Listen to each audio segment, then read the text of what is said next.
Item लेके आइल बड़े रे। अरे कहाँ मिलली मुजफ्फरपुर के लीची रे? मुंबई के फारस रोड में कि बनारस के दाल मंडी में? ये किसको आइटम बोला? रुको लोग, एक समझा क्या होता नहीं। बनारस से ले आई चाहे बंबई से, तोरा बहन से शकल नहीं के मिलत। जबान संभाल के बोल। का कह रहे हमरा से कि अगर हमारा सपना पूरा हो जाए तो आधा मोच में घूमे तू हैं? एक बाप के औलाद होवे तो घूमे आधा मोच में। ये लंगूर के हाथ में अंगूर ना लग सकेला। कुछ ना कुछ नौटंकी जरूर है। जबले नौटंकी का पर्दाफाश ना कर दे, अपन मोच ना बढ़ाए। बच गई ना? चाचा चाची लगाताड़ी। माई बाबूजी का भेल रे? काहे त चिल्लात बारे? बाबा चाचा के सपना बड़ा सुंदर बा। सामने देखा बाबूजी।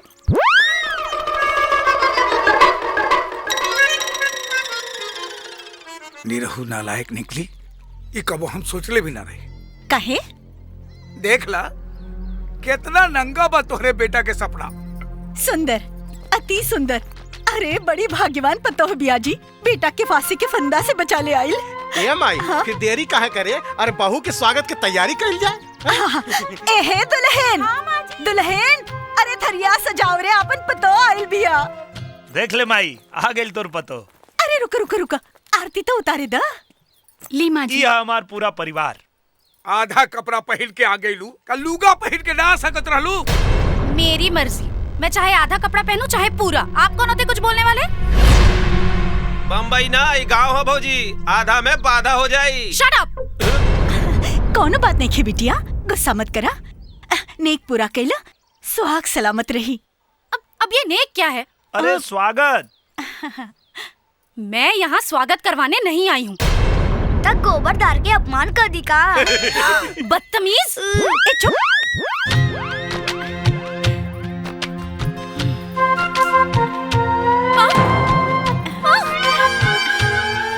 ए जो दौरी लेके आओ रे। अब ये दौरी क्या है?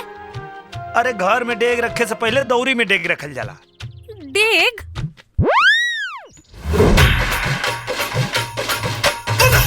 अब ए में रखा।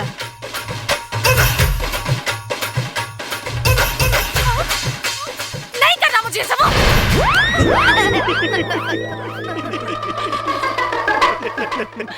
हाँ सर सारे। दुल्हन, यह तो हर कमरा। कादेवर जी, अब हम जाएं? कहाँ जाइबू? तू नेक पुराला? ना बाबा ना, बचल कुचल नेक तू ही पुरावा। हम जात बानी। अरे आवा। ये कमरा? मैं इस कमरे में रहूंगी? Are you mad? यहाँ तो एसी भी नहीं है। सुना, गांव में एसी ना होला। मैं ऐसे कमरे में नहीं रहने वाली हूँ। यहाँ कितनी गर्मी हो रही है। हमरा पता बा, तोहरा बहुत गर्मी बा। तोहर यह गर्मी उतारे खातिर तो यहाँ लिया बने। ए बुड्ढे, हम लोग कब तक यहाँ पे ऐसी खड़े रहेंगे? तेरे घर में कमरा उमरा नहीं है क्या? अरे तक हमरा माथा पर बैठवे, जो ने खटिया रखल बा, बैठ तू लोग हुआ जाके। जी बाबूजी।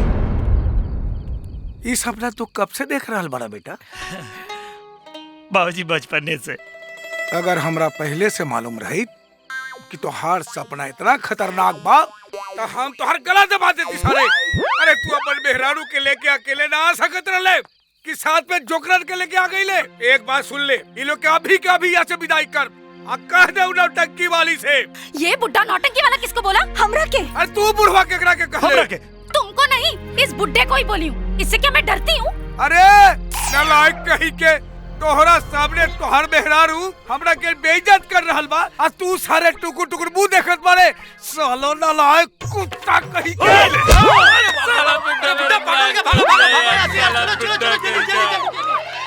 अरे साला मुंह का देखत बारे, चप्पल लेके आओ।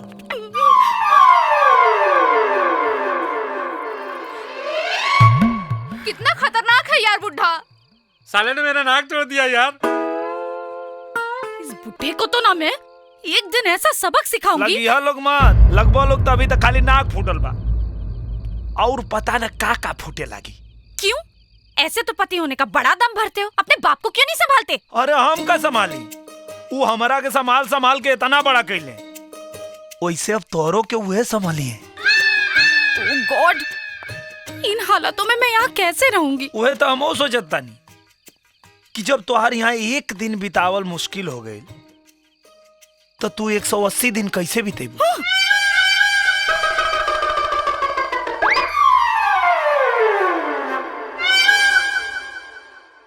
चला लोगन, खाना खाला, खाना तैयार बा। नहीं खाना यार, चल भाग यहाँ से, नहीं खाने का तेरा घटिया खाना। हमनी के खाना के घटिया खाता। हाँ बेटा, तो ई लोग का खाला? ई लोग तो इज्जा पिज्जा खाला बेटा। चाचा ई इज्जा पिज्जा का होला? एक बेर पटना में खैले रहनी, पतला मैदान होखे लागल।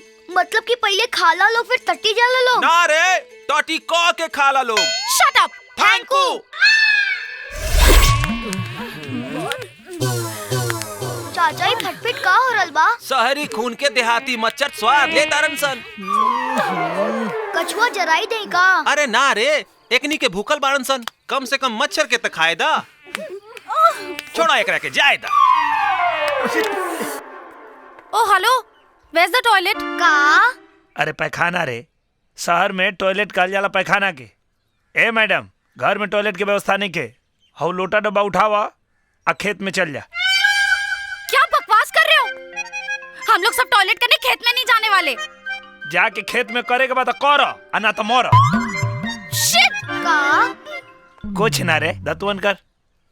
अरे यार, ये लोग तो कह रहे हैं कि टॉयलेट करने के लिए खेत में जाना पड़ेगा। क्या? खेत में? हम लोग नहीं जाएंगे खेत में। इम्पॉसिबल है यार। Oh shit.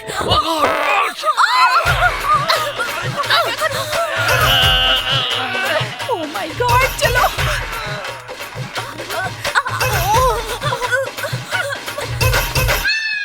का देखत रे रे? इतना कम पानी? इतना पानी में तोहार ना हो सकी का? ना। अरे सार, इतना पानी में तो हमनी के तीनों नहीं पट ले। क्या बात कर रहा भाई? हाँ। अरे मर्दे, रात के कुछ खैले नहीं खाता, हगबा का जा जल्दी ना तो वो गिर जाला। जा जा जा। भैया, हम नहीं पट के आवत तनी। जो जो जो करे तू जीवे। नहीं।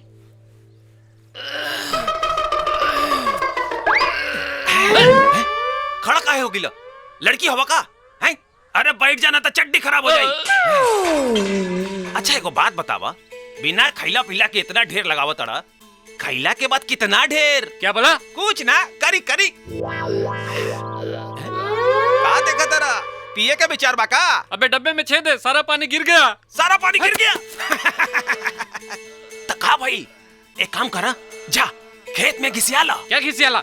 अरे बुर्बक, तू लोगन शहर में कागज से पोछे लगी ना, पूछते हैं तो यहाँ खेत में घिसियावल जाला।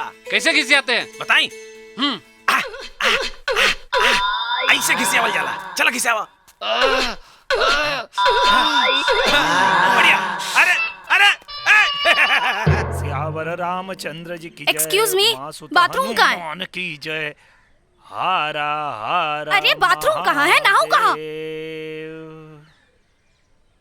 का डिड़िया तारू? बाथरूम किधर है? आनर है वो, बाथरूम नहीं खेलौकत। आवा देखा, ये है बाथरूम। ये कैसा बाथरूम है? ऊपर से पूरा खुला है और इसमें तो दरवाजा भी नहीं है। गांव में ऐसा नहीं होला। आई एम सॉरी, मैं ऐसे बाथरूम में नहीं नहा सकती। मैं ऐसे बाथरूम में नहीं नहाऊंगी। तो जा पोखरा में नहा लो। पोखरा? अरे पोखरा मतलब तालाब। तालाब। हम सब खुले में नहाएंगे? अच्छा, स्विमिंग पूलवा में लंगोटा पहन के छपक्का मारे लोग, तो वहाँ का पर्दा लगल रहला। नौटंकी मत करो, चुपचाप जाके नहा। ओह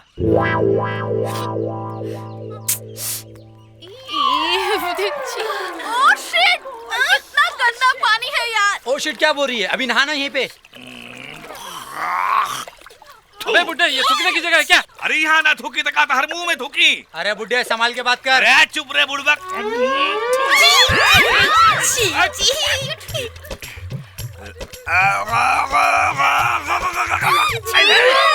ये देखो क्या क्या हरकतें कर रहा है। क्या कर रहे हो? Oh shit, sheet, oh shit, oh shit. अरे इसको क्या देख रहे हो? उधर देखो, जिस पानी में हम नहा रहे हैं उसमें वो अपनी शिट धो रहा है। इस गंदे घटिया गांव में हमको नहीं रहना। चलो यार, छी। चलो भागो यार, भागो यार, चलो भागो यार यहाँ से। अरे रुको यार, कहाँ जा रहे हो? मत जाओ। चलो यार, रुको रुको रुको, प्लीज डोंट गो यार। अरे प्लीज डोंट गो। अरे मत जाओ यार, रुक जाओ ना प्लीज यार। ऐसे कैसे कर रहे हो? रुको रुको यार, मैं भी तुम्हारे साथ चलूंगी। चलो। हाँ, चलो चलो। रुको लोग, चला लोग, हम चलता नहीं। अरे तुम क्यों चलोगे? तुम यही मरो। ना ना ना ना, हम अकेले ना मरब। तोहरा से बियाह कइले बानी, तोहरा साथे मरब। क्यों? हाय देखा, तलाक के पेपर भी रेडी बा, लेकिन ए पर दस्तखत करब 6 महीना के बाद, तबे न तू आजाद होबू। ओह गॉड, क्या करूं मैं इस आदमी का? सोना तू चल। सोना सोच मत, चलो तुम। अरे चल सोना चल। चलो यार, तुम मर इसी के साथ। चलो यार, चलो चलो चलो, चलो चलो, चलो।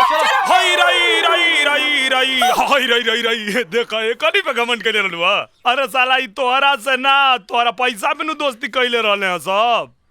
ऊ कहावत तो तू सुन ले ना होबू, हम तोहरा के सुना देता नहीं। कोई नहीं अपना हो, कोई नहीं अपना, जगतिया में कोई नहीं अपना, बनल कसार बहनोई हो, जगतिया में कोई नहीं अपना। अरे बिटिया, चोट लग गई का? रहने दो। तुम लोगों के दिल जितने छोटे होते हैं ना, उतना ही छोटा होता है तुम्हारे घरों का दरवाजा। बहू, गांव के घर के दरवाजा छोट काहे होखेला, ई तोहरा मालूम बा? ताकि कोई घर में घुसे, अपन सर झुका के घुसे। और सुना, घर में रहे वाला लोग बड़ ना होला, बड़ा होला घर, और घर के मान मर्यादा, बुझाइल? अपना ये जो प्रवचन है ना, वो आप जाके किसी मंदिर में दीजिए, क्योंकि मुझे आपकी इस बकवास में कोई इंटरेस्ट नहीं है। अरे ये लड़की भैंस बिया भैंस, एकरा के बीन बजावल बेकार बा। बिटिया कुछ खा लो। नहीं खाना है मुझे आपका खाना, आप लोगों के खाने से भी बांस आती है। 2 दिन से कुछ खैले नहीं खो बिटिया। लौकी के बहुत बढ़िया तरकारी बनौले हैं, तनी सा खा लो। कहा ना एक बार नहीं खाना है। Now will you please get out? आई जाइए यहाँ से। धा दे भाई, जब मन करे तो खा लिया। हाँ?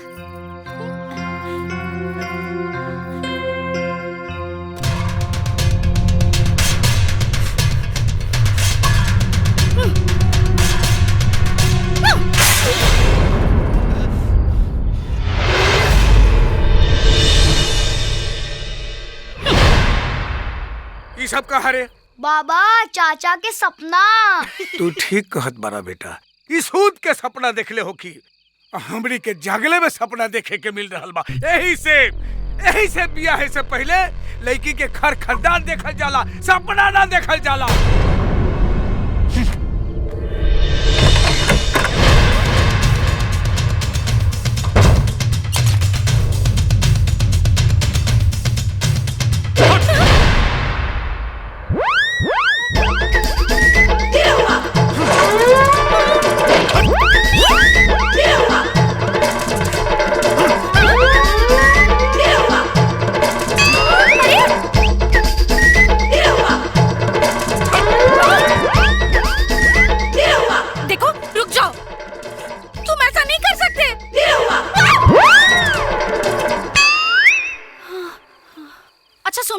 मुझे जमीन पर नींद नहीं आती। तुम्हारे घर में कोई बेड वेड नहीं है क्या? खटिया? खटिया बा, लेकिन बहुत बाजेला। हाँ तो उससे किसी को क्या तकलीफ है? अरे बजला से तकलीफ नहीं खे, ना बाजी तब तकलीफ हो जाई। साला पूरा घर भर के पता चल जाई कि हमनी के अलग अलग सूते नहीं जा।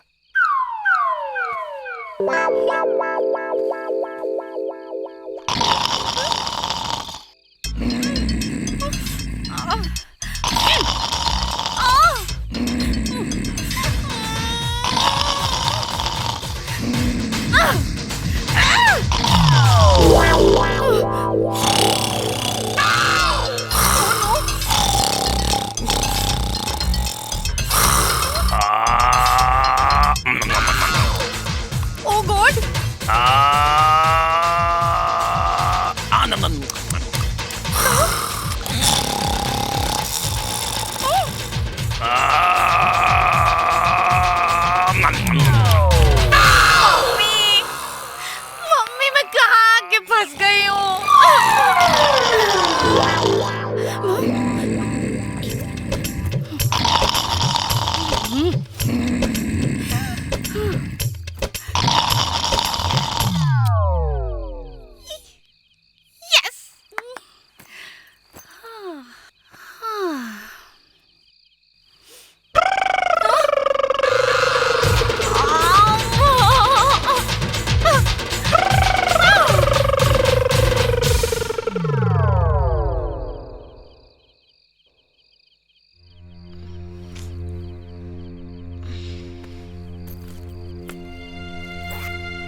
Very tasty.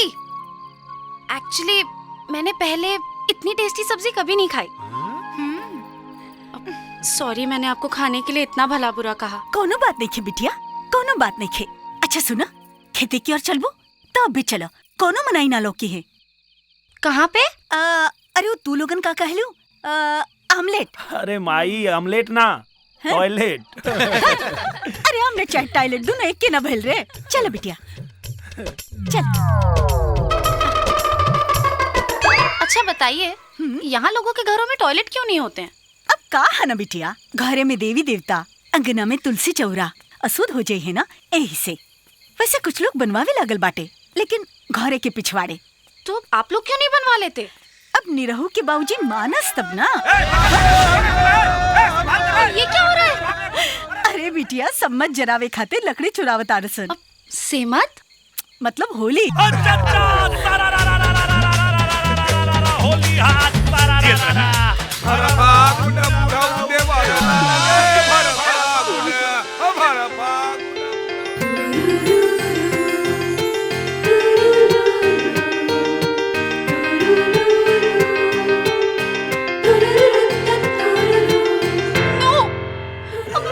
Stop it!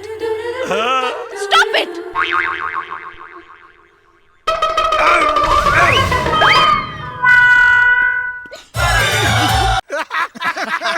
अरे चच्चा गोड़ लगाता नहीं। खुश रहा खुश रहा। अरे कहाँ जाता रहा बिहाने बिहाने? बैठा चाय वाय पिया। अरे बिना हाथ मुंह धोले इस शहरी चोचला गांव में मत लावा लोग। अरे हमनी का छोड़ा है चच्चा, उजवन शहर से पतोहिया लेके आइल बाड़ा, ओकर चोचला कैसन लागता? ए बबलू यादव, हमरा घर के बाद घर में ही रही तो अच्छा होगी। बाहर जाई तो जगह हसाई हो जाए का? अरे कपड़ा तो इतना छोट पहन दिया कि नौटंकी वाली भेल बिजुरी रानी। ए चच्चा, इतना छोट कपड़ा गोड़वा तो ढकाईबे ना करी, मुहवा का खाक ढकाई। अरे हम कहा तो बुरा लग जाई। आ तू लोग गांव के बड़ बुजुर्ग बाड़ा, तो हनिया लोग फैसला करा। देखा बिशंबर, एक बात सुन ला, अपन बहू के संभाल के रखा। ओकरा देखा देखी गांव के बेटी पतोहू बिगड़े तो ठीक ना होई। और अंग्रेजी फैशन गांव में ना चली। ओकरा से जाके कह दा कि लूगा पहने। जा जा अपन बहू के कह दा लूगा पहने। जाने लो नंदिनी, हमरो ऐसा कपड़ा पहने के बड़ी इच्छा रहा, लेकिन